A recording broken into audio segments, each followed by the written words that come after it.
Chapter 3, The Solution to 10,000 Problems. Imagine more than 1,000,000 birds flying in formation. Now imagine them falling from the sky. There wasn't a food source within a week's walk, but God delivered dinner right to the doorstep of the Israelites while they wandered in the wilderness. Right before that quail miracle, God asked Moses a question. It's more than a question, it's the question. Your answer to this question, the question, will determine the size of your prayer circles. Is there a limit to my power? The obvious answer to that question is no. God is omnipotent, which means by definition, there is nothing God cannot do. Yet many of us pray as if our problems are bigger than God. So let me remind you of this high-octane truth that should fuel your faith. God is infinitely bigger than your biggest problem or biggest dream. And while we're on the topic, His grace is infinitely bigger than your biggest sin. The modern mystic A.W. Tozer believed that a low view of God is the cause of 100 lesser evils, but a high view of God is the solution to 10,000 temporal problems. If that's true, and I believe it is, then your biggest problem isn't an impending divorce or failing business or doctor's prognosis. Please understand, I'm not making light of your relational or financial or health issues.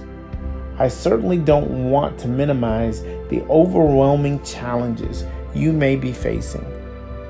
But in order to regain a godly perspective on your problems, you have to answer this question. Are your problems bigger than God, or is God bigger than your problems?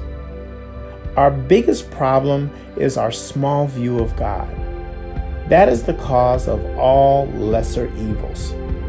It is a high view of God that is the solution to all other problems. Is there a limit to my power? Have you answered the question? There are only two options, yes or no. Until you come to the conviction that God's grace and power know no limits, you will draw small prayer circles. Once you embrace the omnipotence of God, you'll draw ever-enlarging circles around your God-given, God-sized dreams. How big is your God?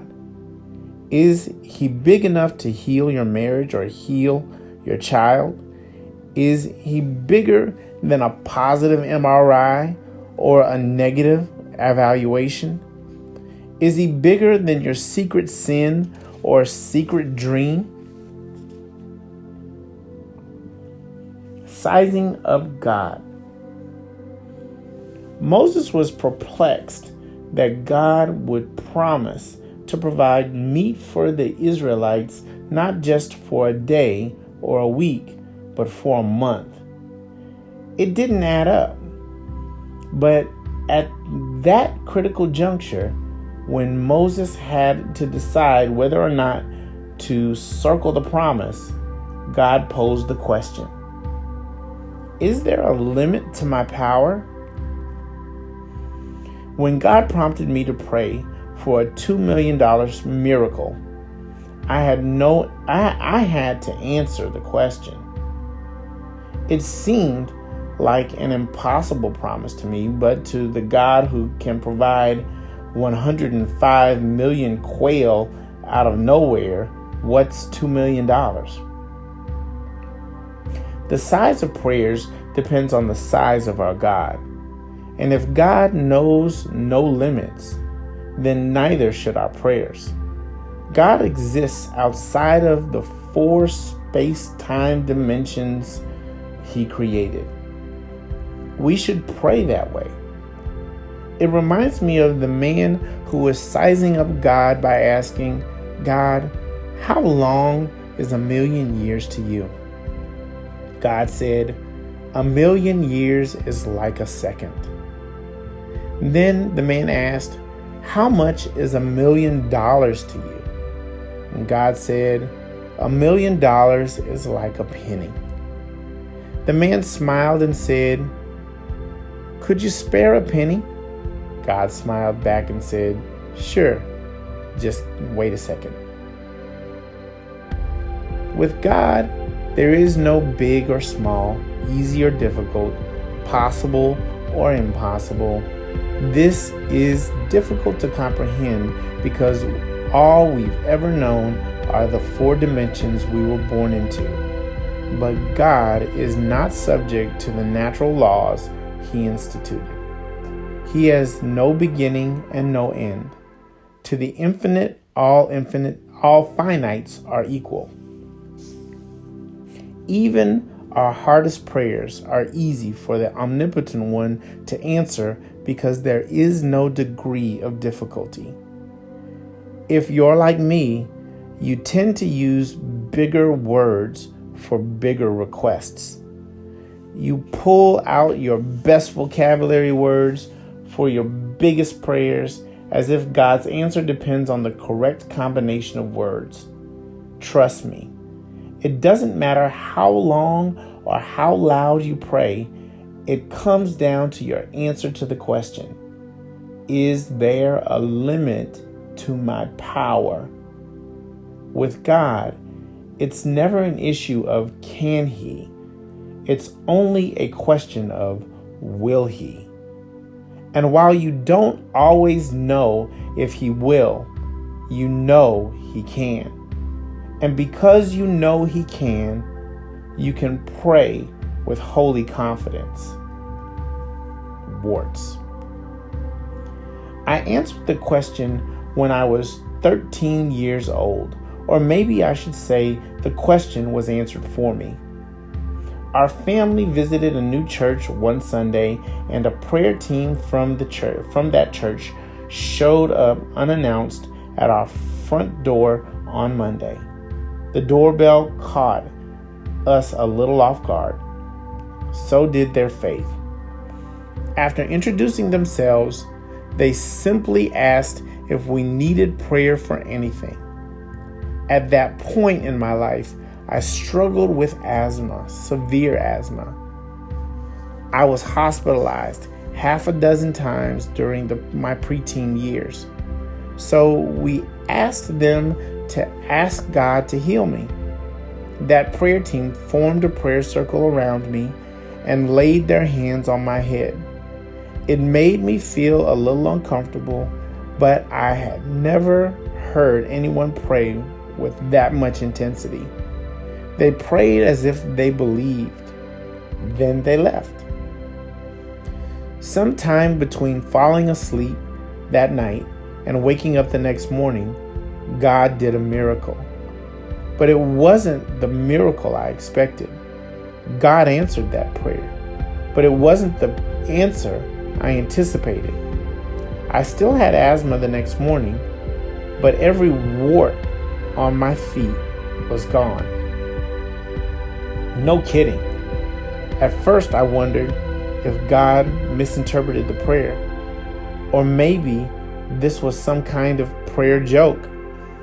I couldn't help but wonder if prayer was like the game of telephone where a message gets passed from person to person until it finally gets to God.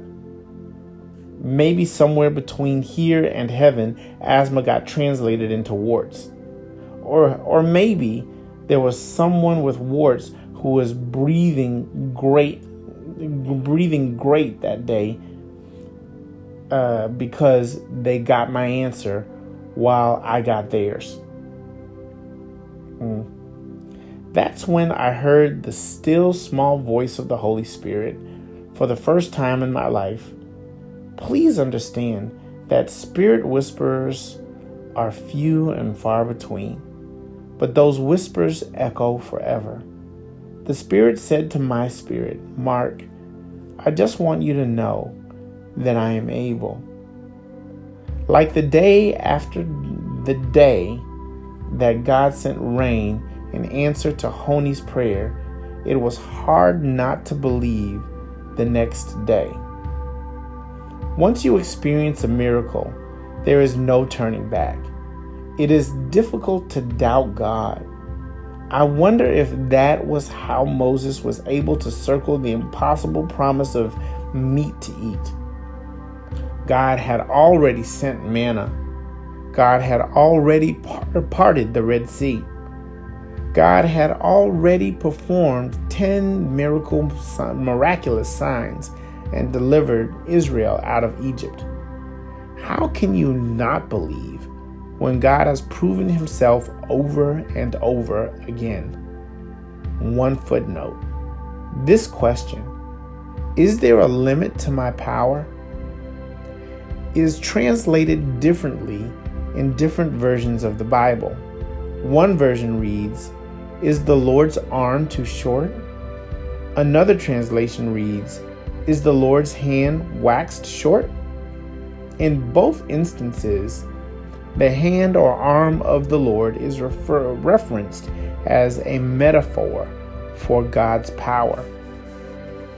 With this as a backup, reconsider the 10 miracles God performed to deliver Israel out of Egypt. These miracles are not attributed to the hand of God or arm of God. This is the finger of God. While we don't know which finger it was, those 10 miracles were attributed to one digit. My guess is pinky. And if one finger is capable of 10 miracles, then what can the hand of God or arm of God accomplish? When it comes to the will of God, I'm hit and miss. And my prayer batting average is no better than anyone else when it comes to hitting God's curveballs. I often second guess the will of God, but I don't doubt the power of God. God is able. I don't always know if he will, but I always know that he can. 15.5 billion light years. While God's power is technically measureless, the prophet Isaiah gives us a glimpse of God's omnipotence and omniscience by comparing them to the size of the universe. The distance between his wisdom and ours, his power and ours, is likened to the distance from one side of the universe to the other. As the heavens are higher than the earth, so are my ways higher than your ways, and my thoughts than your thoughts. The universe is so large that it requires an awfully long tape measure. The basic unit of measurement is a light year. Light travels at 186,000 miles per second, which is so fast that in the time it takes to snap your fingers, light circumnavigates the globe half a dozen times.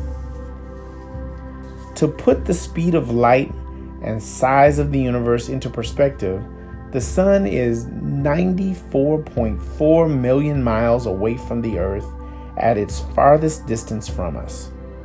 If you could drive to the sun traveling 65 miles per hour, 24 hours a day, 365 days a year, it would take you more than 163 years to get there. The light that warms your face on a sunny day, on the other hand, left the surface of the sun only 8 minutes ago. While 94.4 million miles may seem like a long distance by earthly standards, it's our next door neighbor by celestial requirements or measurements. The sun is the nearest star in our tiny little galaxy known as the Milky Way. There are more than 80 billion galaxies in the universe, which, for the record, equates to more than 10 galaxies per person. I don't think you have to worry about running out of things to do when you get to heaven. It's an awfully big sandbox. In 1 minute, light travels 11 million miles. In 1 day, light travels 160 billion miles. In 1 year, light travels an unfathomable 5,865,696,000,000 miles.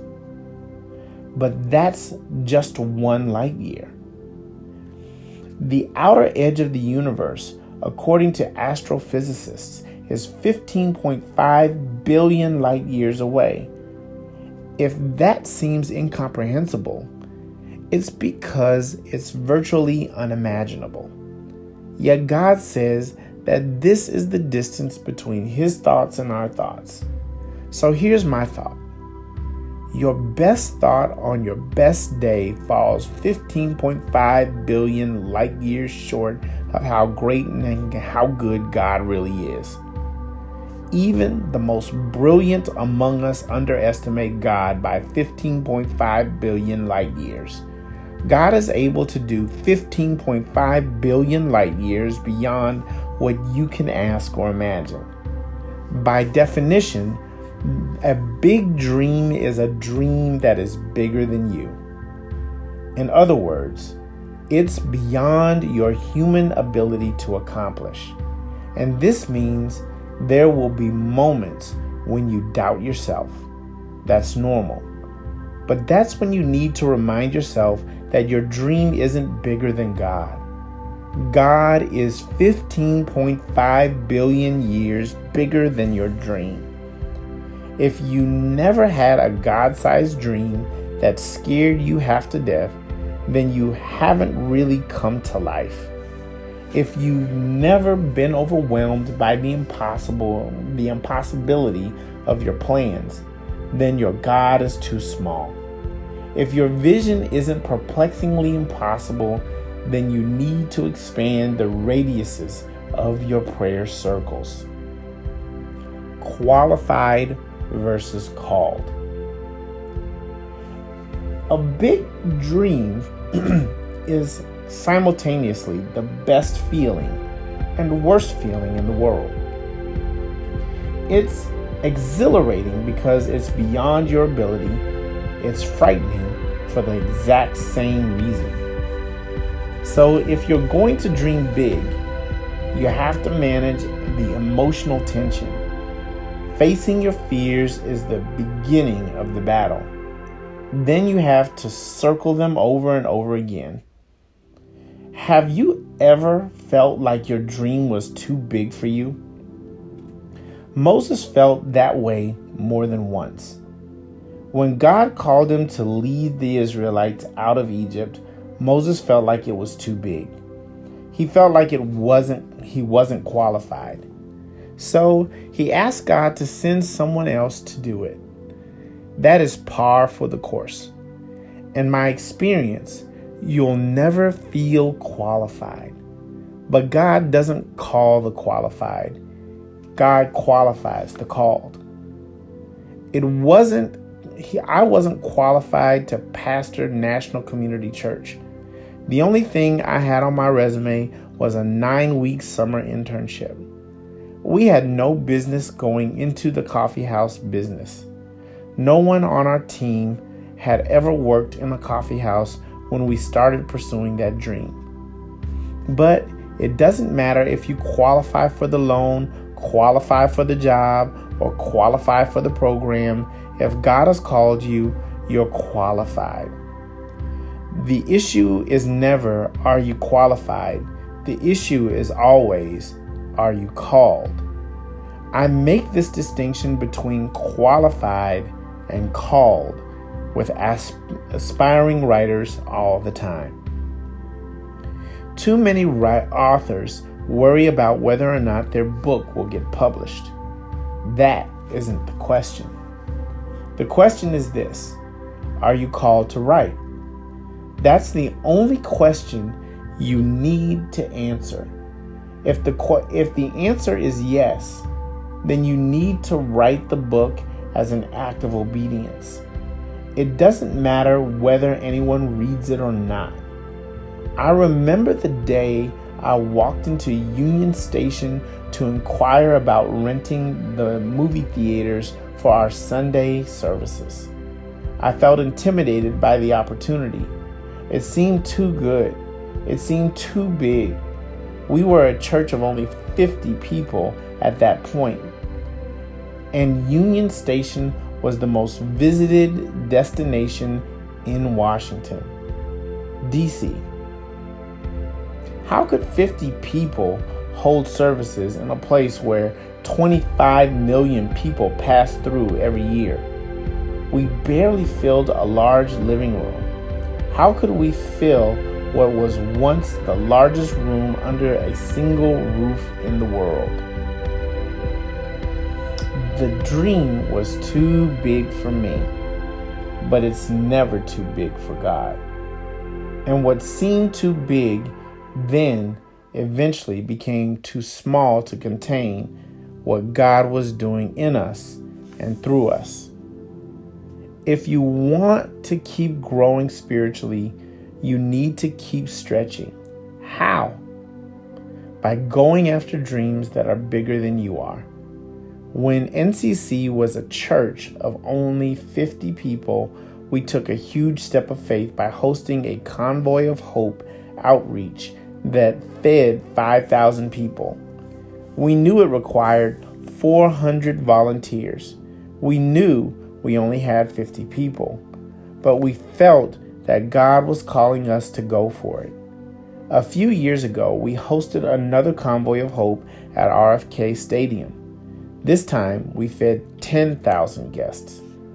As we were recuperating from the huge expenditure of time, energy, and resources, we felt God challenging us. Why don't you do this every day?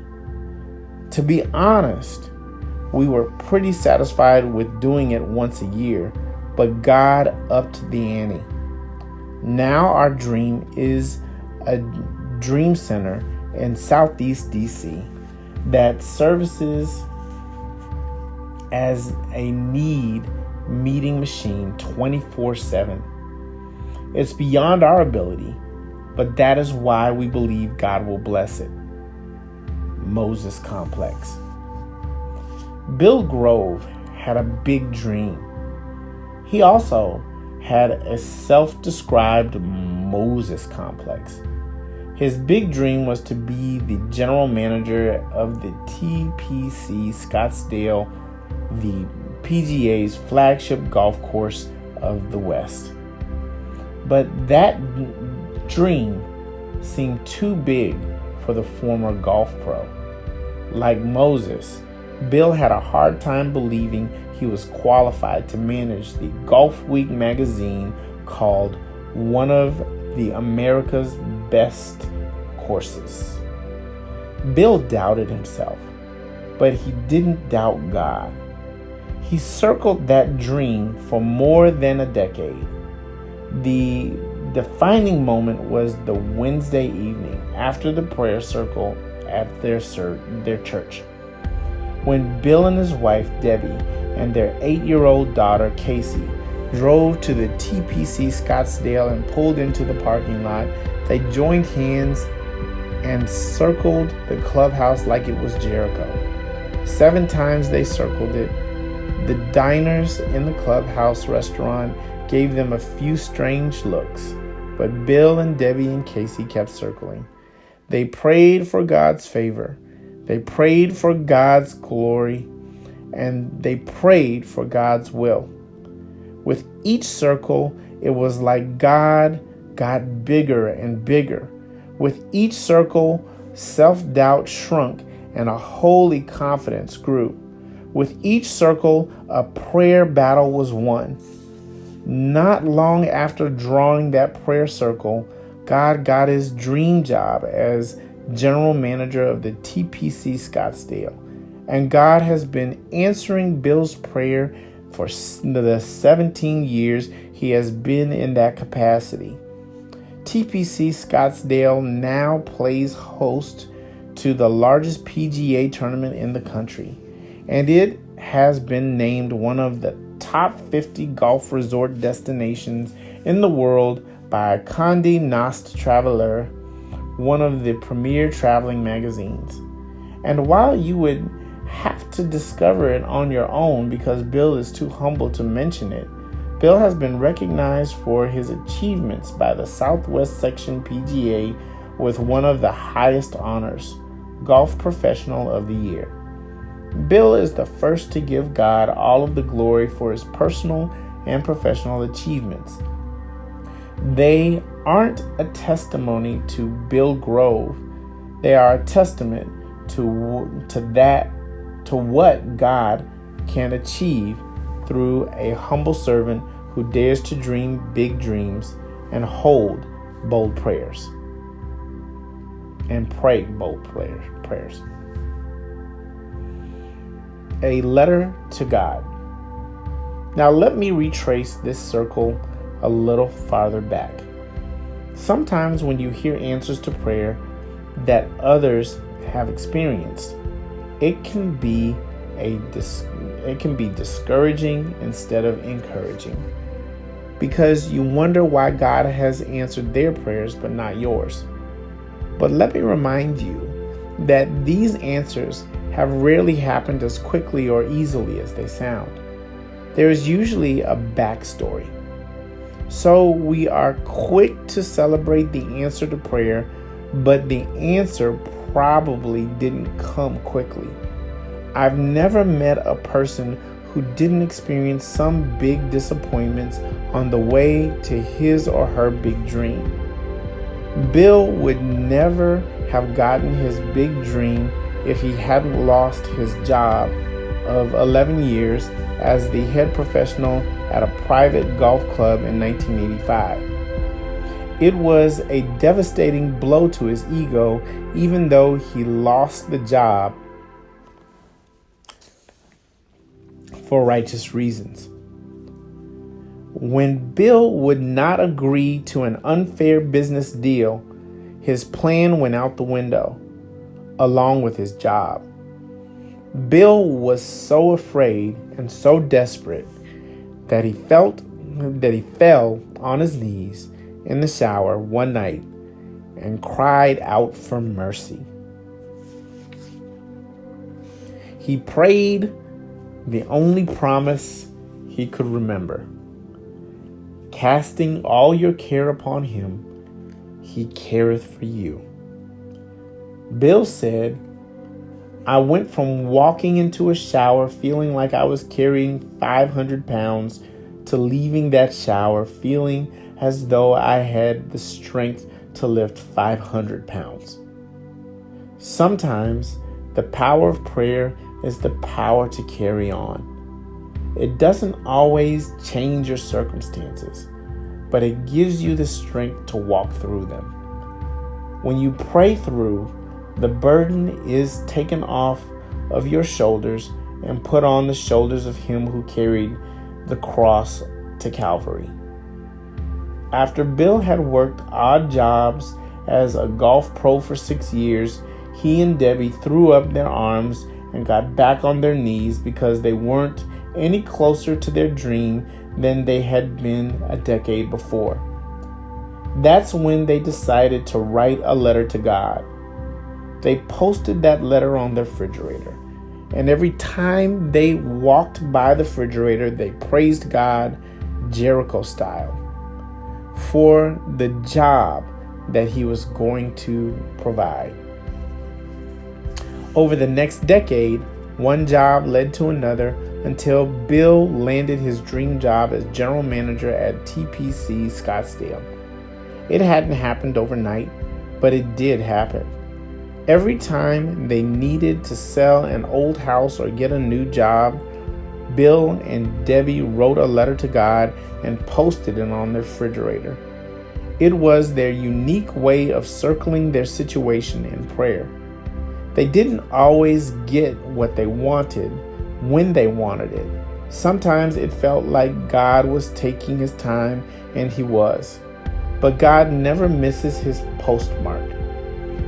After a decade of divine delays and detours, Bill got the dream job he had circled in prayer for more than a decade. Is your dream too big for you? It better be, because that will force you to pray circles around it. If you keep circling it in prayer, God will get bigger and bigger until you see your impossible prayer for what it really is. An easy answer for an almighty God. And that concludes the book, Be a Circle Maker, The Solution to 10,000 Problems by Mark Batterson. And I am Calvin Smith, the reader. Thanks for joining me.